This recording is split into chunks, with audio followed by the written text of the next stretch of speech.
আসসালামু আলাইকুম গাইস। আজকে আবার চলে এসেছে এই যে মাঠে ঘাস কাটতে।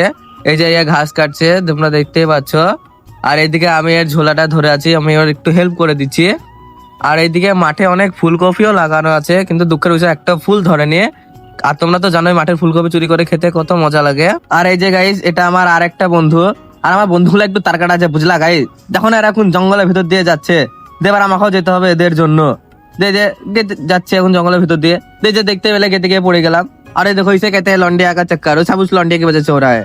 আর এই দেখো এখানে লেগে গেছে বন্যা। এটা আমি আর ভেবে পেয়েছি যে এখানটায় পানি কই থেকে আসছে। গিয়ে দেখছি যে এখান থেকে ঝর্ণা ঝরছে। দেখতে পাচ্ছ তো কত সুন্দর ঝর্ণা। তারপরে বন্যার পানি আর ঝর্ণা দেখে এই যে চলে এলাম এই জঙ্গলে। এখানটাতে এরা ঘাস কাটে লেগেছে দুই তার কাটায়।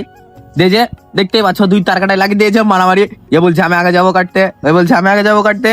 লাগিয়ে দিয়েছে মারামারি। সত্যি এরা তার কাটা গাইস, তোমাদেরকে কি মনে হয়? আর এ হচ্ছে তার চাইতে বড় তার কাটা। এ নিজেকে বড় আম্বানি ভাবছে। দেখতে পাচ্ছ তো গাইস, এই যে ফোনটাকে বাই করলো, এবার ফোনটাকে এই যে পানিতে চুবড়ে দিল।